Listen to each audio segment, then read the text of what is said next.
we're back to disc. Chisel plowing went well enough yesterday. Well, the 3-point thing, that's, it didn't fall off. I wonder if there's something at the end of something, either that rod or this chunk of casting here, to keep it from falling out. Because it does hit a very solid stop. I play with it going up and down a little bit. Well, that's not an issue. We're using the drawbar. That seems to be holding up okay. So let's put the wings down and see how much fun that is.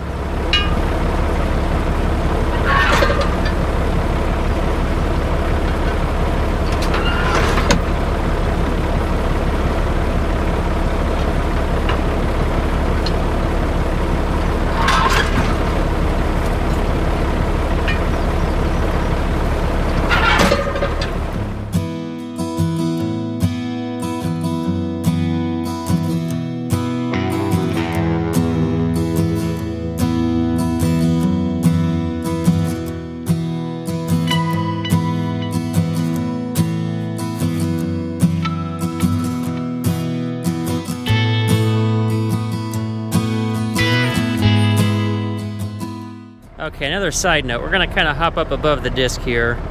Hopefully you can see it. Take notice of the gang angle up front. I'm going to come to the back.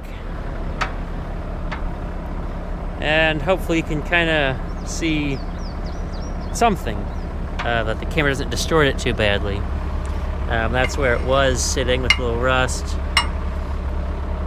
The gang angle was very aggressive in the back to the point the origin real bad. So we made it a little less aggressive. I don't think it's possible, but my next move, if that doesn't work, which I do see something totally different we could try. Man, if I can get it apart, we'll see. Would be to move the anchor here, to move the gangs out. And that's almost a thought. Of course, it's a bigger wrench. That is a new thought I just had, but we made it less aggressive. Let's see if it's still rigid in the middle. That's going to be my next move, is to pull these things apart. Instead, my other dumb thought was to put a smaller blade here. But I just realized I have extra holes, and that might be the thing to do. Of course, then it'll be really annoying, because then we're going to be quite a bit wider than the front. Because the front's the same number of blades as the back, but the fronts are right tight close to each other. And unfortunately, the cultivator, the bracket gave way and we couldn't weld it back up very well. And those are stupidly expensive from the dealer. So I'm going to try to obviously not disc in the same path 2 times in a row. So let's hit the dirt and see what happens.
Wasn't that just exhilarating? Now I'm walking right down the center of the pass, and we can see, that's where I wish I had a cultivator to knock that down. At least for my best bird's eye view, we're not rigid in the middle, which that was the goal. It might be a little weak, but I kicked it up a gear there. I was in 5th, got bored incredibly fast, and decided we're getting somewhere. Put my foot down, put it in 6th. 6th gear is a little speedy on the turns, so I got to throttle back. The TA does not help me out. I tried that. and I can't use the brake and still have the TA do any sort of functional, well, have it do anything to keep me moving. So unfortunately this tractor does need needs the low side. High side's fine, so we're gonna keep moving.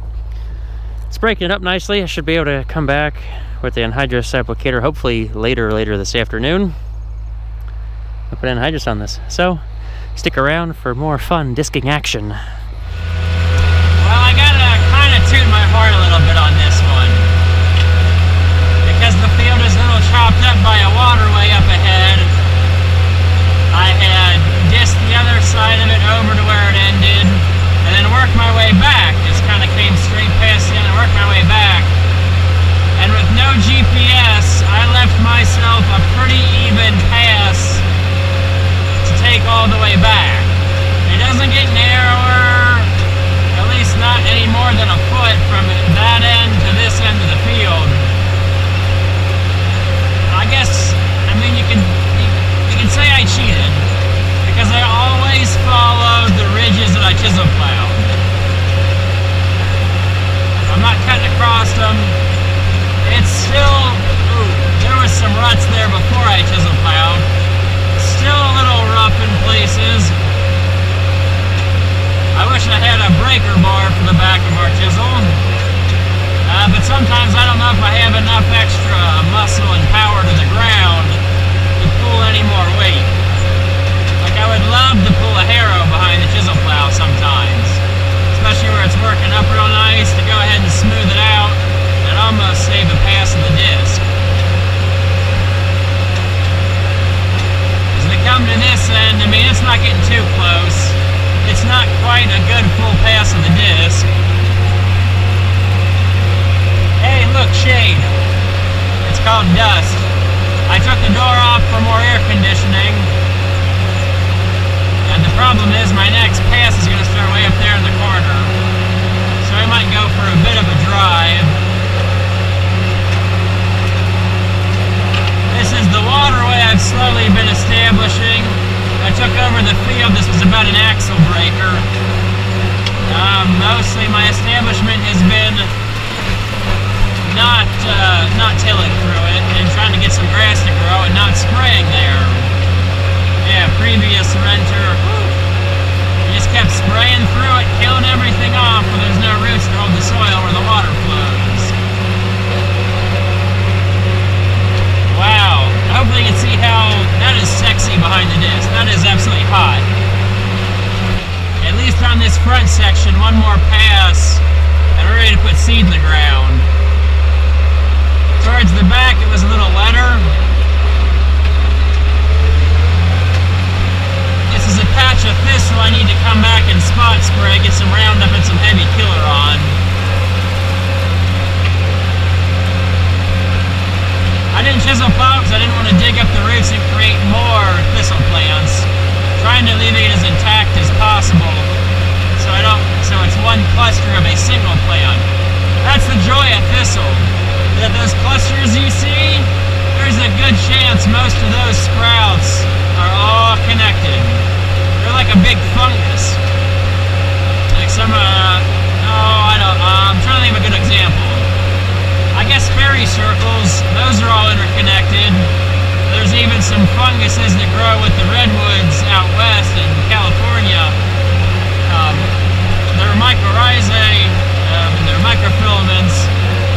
I mean, they're maybe one cell thin, but they're all connected and they're spreading, I don't know, a dozen yards or more.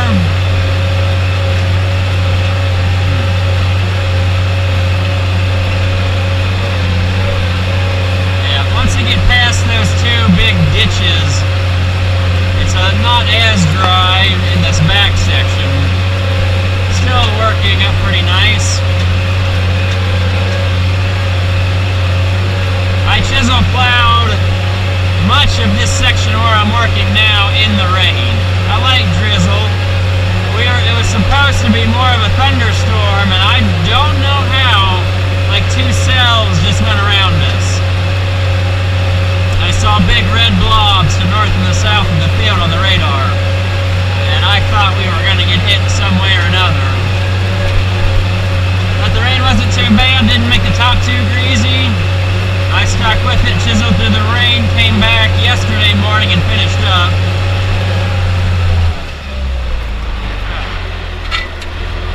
I wish I had a way to put throttle stops on this. That's why I like the 86 series, because they put a throttle stop. That way, just a quick pull down, push it back up gently. I don't have to sit there and guess how much to push and pull. Sure, there's lines to look at, but I'm looking down the field, pulling the lever, turning around. I got like 10 things going on at once.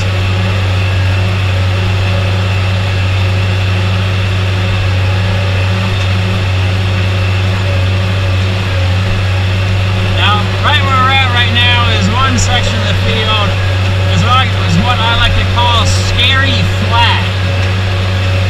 And it's a little too flat. It doesn't drain perfectly, but it hasn't turned me wrong yet. And I don't know if it's possible to, without digging a gigantic ditch, to make it drain without trying to get a land plane. Which the problem with the whole land plane is, how do I get it in here? I gotta go over that hill and across the creek. Land planes are usually very long. They try to get that extra level and maybe filled back in. And like I said, it hasn't done me wrong yet, so I haven't put too much pressure on myself or the owner to address it. The biggest thing is getting that creek crossing straightened out so I don't dump another wagon load of corn. I came this close to doing it with beans last fall. The wagon followed me down the hill at an angle.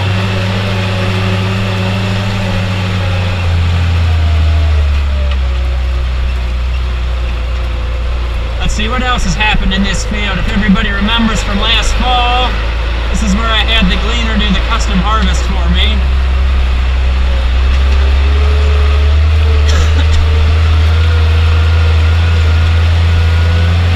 He had harvested the field. Oh, there's a gopher hole. He'd harvested the field like 45 degrees to how I planted it. I usually plant about how I'm disking right now. But it was beans, so it could go whatever direction you want. And I think that was because of my row spacing and how the edge of his head worked out. But you're just best off cutting across the rows instead of knocking one whole row down trying to go with them. Now, if you can kind of see up ahead, I put one ridge of the chisel plow right down the center, so my two tires should be hitting on the next outside ridges. And then I disc a ridge on either side, so I'm hitting about 5 ridges.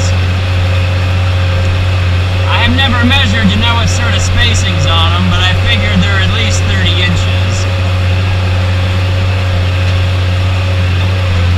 And hopefully I never had a spot where I came across some ruts and the plow slid on me, but I keep decent spacing with my previous pass of the disc.